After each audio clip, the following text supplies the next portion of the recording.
They look like every other quarter, but don't be fooled. In 1965, silver was banned, yet one silver quarter escaped. In 1982, budget cuts led to missing details, blank edges, and bizarre weights. And in 1990, a perfect storm of minting failures created a triple error almost no one noticed. Until collectors started talking. In 1965, the United States Mint stood at a crossroads. Silver prices were soaring. Coin shortages gripped the economy. People were hoarding change, not for numismatic reasons, but for the value of the metal itself. Silver dimes, quarters, and half-dollars were vanishing from cash drawers, banks, and pockets. Congress responded decisively. Silver would be removed from circulating coinage, starting immediately. The Washington quarter, introduced in 1932 and made of 90% silver until 1964, would now be minted in copper-nickel clad. A new era had begun, one not of aesthetics or tribute, but of necessity. In August of 1965, the first clad quarters were released into circulation, their edges now showing the telltale copper strip. Philadelphia and Denver rolled out millions. But as the transition began, something slipped through, a mistake hidden in plain sight. And it would take years before anyone noticed. The story began quietly in 1981, when a young coin enthusiast named Greg Timmons found himself sorting through pocket change from his father's desk drawer in rural Nebraska. He wasn't a professional collector. He didn't own a loop or a red book. But he loved coins, especially quarters. The large, bold design of Washington's profile, the eagle on the reverse, it all fascinated him. Greg had heard his grandfather talk about silver quarters. He knew 1964 was the last official year. Still, he had a habit of checking coin edges, just to be sure. That evening, one quarter stood out. It was dated 1965. He turned it on its edge. No copper. Just bright, uniform silver. His hands tingled. He flipped the coin over and over again. Could it be a mistake? He weighed it against another 1965 quarter. It felt heavier. Something wasn't right. He didn't know what he had, only that it didn't belong. Unsure of what to do, he placed the coin in a plastic flip and tucked it away. Years passed. Greg forgot about it. Moved houses. Got married. Had kids. But the coin remained. In 1999, he rediscovered it while cleaning out old boxes from the attic.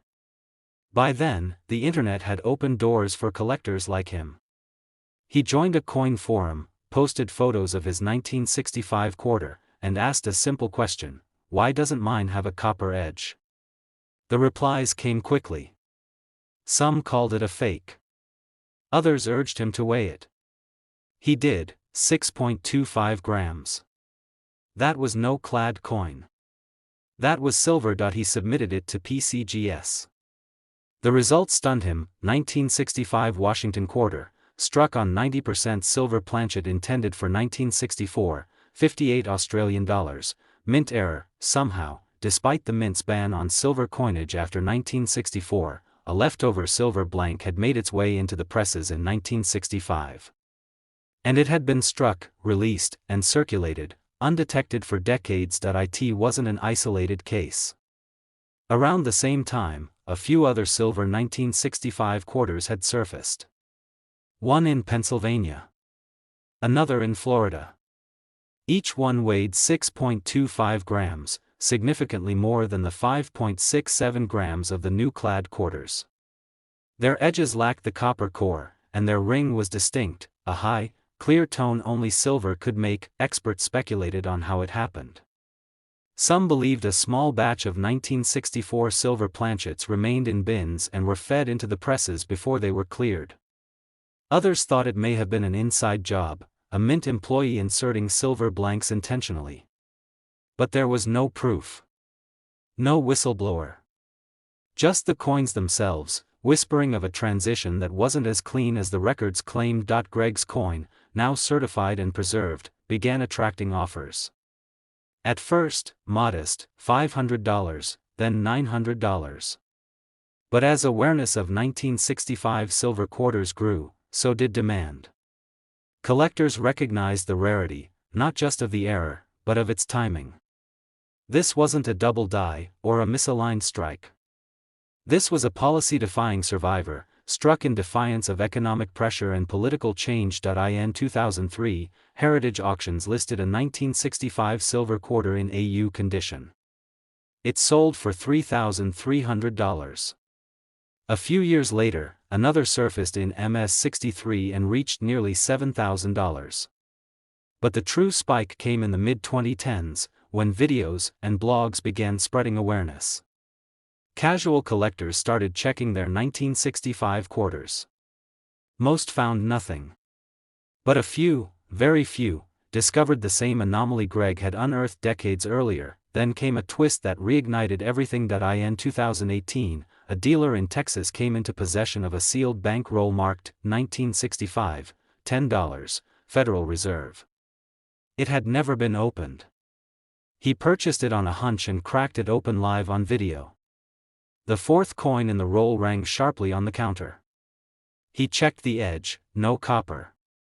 He weighed it, 6.25 grams. A second coin in the same roll matched. 2 silver quarters from 1965, side by side. Both brilliant, both mint state. This discovery sparked new theories. Could there have been an entire roll, or more, of silver planchets mistakenly wrapped and distributed as clad? Was this a systemic error rather than a one-off accident? Numismatists began searching mint bags, unopened rolls, even sealed proof sets. Rumors emerged of a 1965 silver quarter found in a special mint set, possibly struck in San Francisco. If true, it would suggest errors weren't limited to circulation strikes. The depth of the mistake ran deeper than previously believed. By 2021, confirmed examples of silver 1965 quarters had climbed in value. One MS-64 example sold for over $12,000. PCGS and NGC had graded fewer than 24 total. Each one had become a modern treasure, an unintentional relic of one of the biggest shifts in American coinage. Greg, who still held his $58 Australian example, finally decided to sell in 2022. His children were grown. His health was declining. And he felt the story deserved to continue through another collector. Heritage listed the coin. Bidding was fierce. In the end, it sold $4.10, $2.50. But he never parted with the original flip, the one he'd stored the coin in back in 1981, with a scribbled note, "No copper edge?" That question had haunted him for decades. And now, it echoed in the minds of collectors across the country. Because while millions of 1965 quarters were struck, only a handful defied the rules of their time. Mistakes that spoke louder than design. Coins that weren't supposed to exist, yet somehow did, and in drawers, jars, and old rolls scattered in basements and bank vaults across America, more may still be waiting. In 1982, the United States Mint was in a hurry. Inflation had strained the federal budget, economic uncertainty was setting in, and costs needed cutting across every level of production. That year, the Mint made a bold decision that would ripple through the numismatic world for decades to come. They would stop producing uncirculated mint sets to save money. No more neat envelopes with gleaming examples of each denomination. Instead, the only coins produced in 1982 would be for circulation or specially minted proofs for collectors. It was a quiet shift in policy, but one that carried far greater consequences than anyone anticipated. That same year, the Mint was undergoing another internal change, updating coin dies and experimenting with adjustments to the date font, leading to large date and small date varieties on certain denominations. But while the cent got most of the attention, something else was happening with the quarter. A production oversight, almost invisible at first, slipped through the layers of inspection. And it would take almost 2 decades before anyone truly understood what they were looking at. A man named Joseph Kearns, a retired mechanic in Ohio, had been roll hunting since the 1970s. He wasn't a professional dealer. He didn't have fancy equipment or rare gold coins.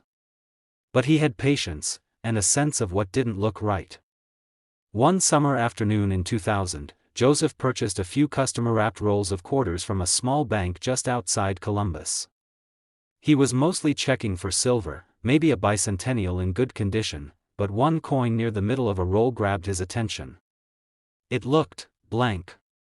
Not completely, but strange. The date was visible, 1982, and the Denver mint mark was clear. Washington's bust was normal. But the surface was dull. Almost ghost-like. And something major was missing, there were no ridges along the edge. The coin's edge, where a Washington quarter should show reading, was completely smooth. His hands paused. He checked the weight, 5.3 grams. Slightly light, but not dramatically. The edge felt uniform, not ground down or damaged. No tool marks. No filing. And the surface itself? It didn't look tampered with. It looked like it came straight from the mint. That he set it aside. Then found another anomaly, dated the same, 1982 D, but this one was missing something even more critical, the mint mark. There was no D under, "In God We Trust." Not a weak strike, not a faded one, just blank space where the mint mark should have been. He remembered reading about transitional errors, how some coins in certain years were struck using old dies, or blanks intended for different planchets.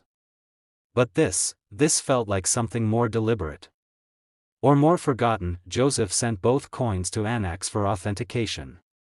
When they came back, the grading confirmed his instincts. 1982 D Washington quarter, struck on improperly prepared planchet, 58 Australian dollars, missing reading. 1982 Washington quarter, no mint mark, MS61, mint error / possible die variety. The absence of a mint mark on a 1982 quarter was odd, but not unheard of.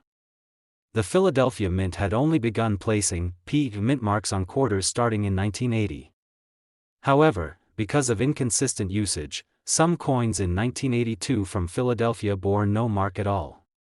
That made it harder to identify certain varieties, especially when combined with other errors, but it was the missing reading that truly sparked attention. Collectors began discussing the possibility of blank-edged 1982 quarters being part of a broader striking issue.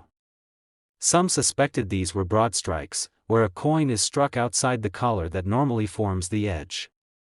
Others considered the theory of partially upset blanks, planchets that failed to spin properly in the upsetting mill before striking, leading to a smooth edge and slightly underweight coin. Soon, more examples began to surface. Some had off-center strikes. Others had strange font variations on the date. One collector in Florida posted a 1982 quarter with a double rim. Another claimed to have found a clad layer missing, a 1982 D quarter with a copper core visible on the obverse, but a silver reverse. The value of these coins rose slowly at first. In 2005, one smooth-edged 1982 D quarter sold for $145. By 2012, high-grade examples were fetching upwards of $400. The true turning point came when a 1982 quarter missing the clad layer on one side sold at auction for $2,300.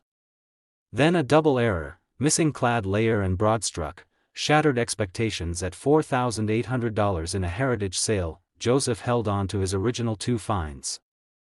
Over the years, he added more, one with a weak strike, another that weighed 5.1 grams, well below the standard.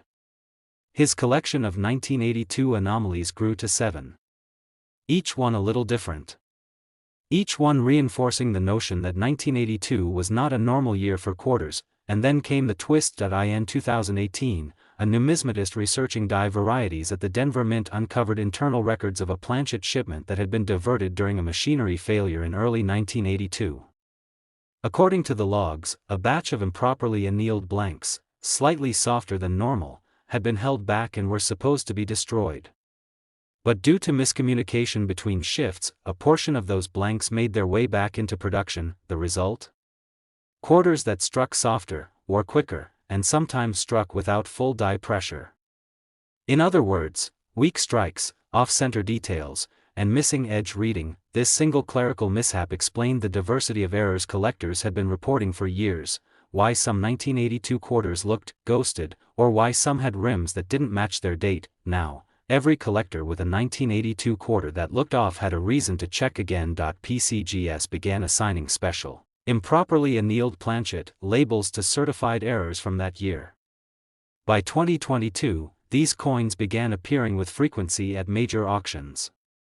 One broad-struck 1982 D quarter with heavy die were fetched $3,750. Another, missing its clad layer on the obverse and showing full copper exposure, topped $5, 100. Joseph finally decided to auction two of his pieces, one with the smooth edge, and another that was 15% off-center. Combined, they brought in nearly $7,000. But for him, the real reward was the story. The knowledge that, in a year when the mint tried to cut corners, a series of tiny mistakes turned a common quarter into a modern mystery. Not a double die, not a mule, but a ripple of chaos born from budget cuts, skipped mint sets, and forgotten blanks. And those 1982 quarters? They're still out there. Millions of them. Most are ordinary. But some, just a few, bear the scars of a moment when the system cracked. Not enough to stop production. Just enough to leave a trace. The clues aren't always obvious. A smooth edge. A missing clad layer. A faint date. A coin that looks just a little too light. But to those who know what to look for, these aren't flaws. They're secrets, hidden in your pocket change. In 1990, the United States Mint was deep in the rhythm of modern coin production. The chaos of metal transitions and design changes from earlier decades had settled. There were no more surprises, or so it seemed. The Washington quarter had remained visually unchanged since 1932, quietly serving its purpose in cash registers, toll booths, vending machines, and the pockets of millions. In that year alone, over 927 million quarters were struck at the Philadelphia Mint, and more than 927 million more at Denver. A staggering number. Nearly 2 billion coins, each expected to be perfect, but inside one of those countless presses, on an uneventful production day at the Philadelphia Mint, a subtle, silent flaw escaped the eyes of every inspector. It wasn't dramatic. There was no missing design, no double die, no massive off-center strike. It was quieter, almost invisible, but no less rare. It began with a collector named Dean Holloway, a retired school teacher from Delaware who had been casually roll hunting for over a decade. His passion wasn't in the thrill of valuable finds, but in the details, the slight anomalies, the tiny cracks in the armor of mass production. He had studied coins from every year of the modern minting process, and he had a habit of cataloging quarters by year and mint mark. The 1990s were his current obsession. Late one night in 2008, Dean sat under a fluorescent lamp with 3 full rolls of 1,990 quarters, 2 marked D and 1 P. His goal was simple: identify any die fatigue or minor strike-throughs. But one quarter, taken from the middle of the Philadelphia roll, stopped him cold.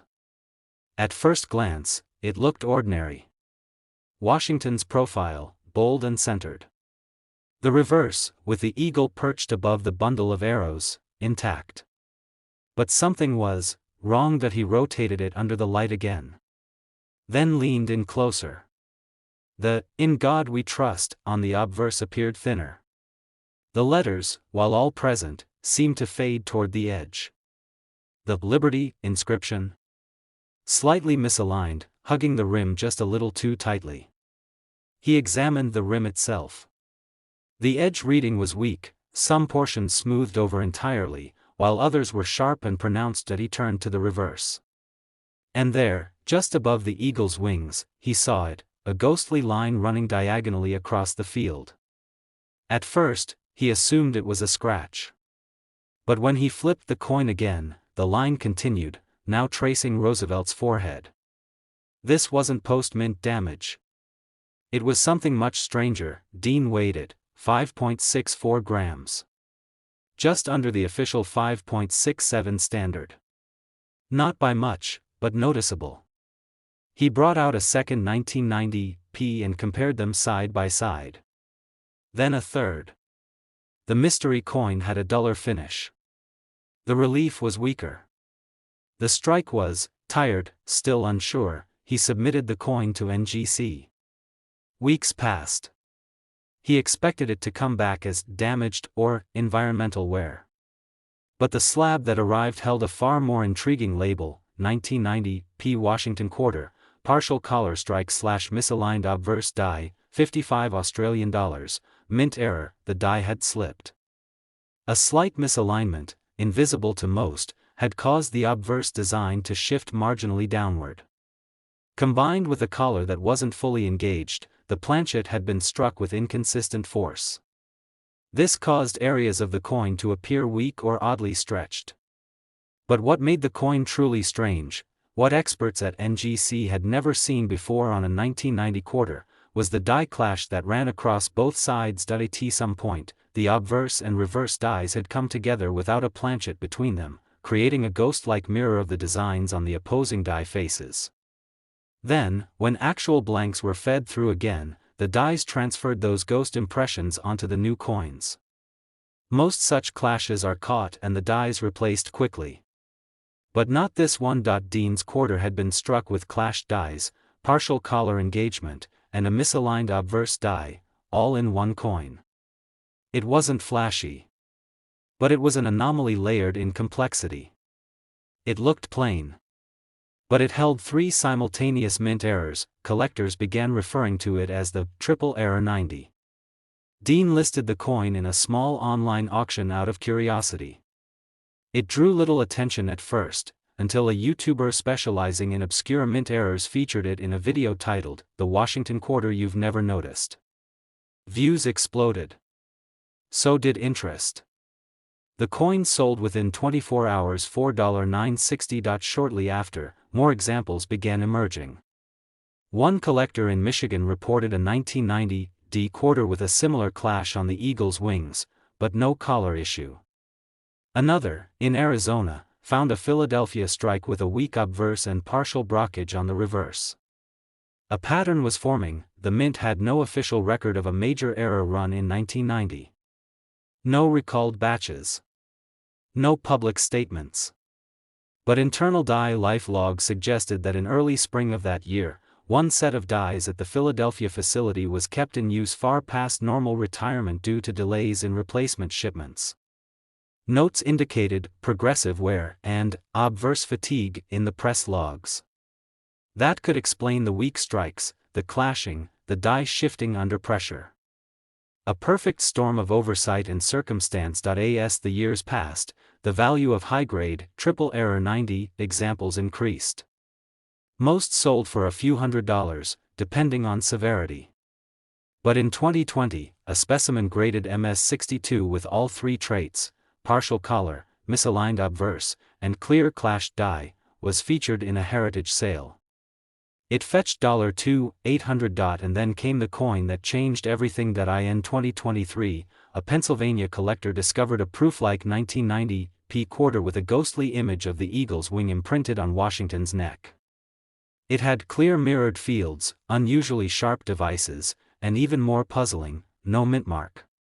Experts were baffled. The coin was submitted to PCGS under the suspicion that it might be a mint employee test strike or a rogue-proof planchet accidentally fed into a circulation die. Analysis revealed it had been struck on a quarter-sized planchet intended for a mint token, a leftover blank typically used for internal testing or coin set packaging. Somehow, it had entered circulation die equipment and been struck with clashed dies in the exact press line Dean's coin had come from. It bore not just the same errors, but identical clash marks. It wasn't just a one-off mistake. It was part of an unrecorded sequence of experimental and error-prone strikes, likely conducted after hours or during machine calibration, forgotten by time, now revealed only through a handful of survivors. That token strike 1990 quarter sold in private sale for $14,000. Dean still has 4 more 1990 quarters he's never submitted. Each slightly odd. Each with some part of the error. He doesn't need to sell them.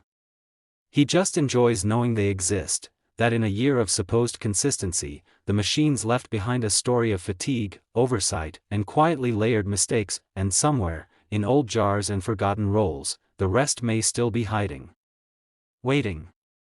Looking just like every other quarter, until you notice what isn't supposed to be there.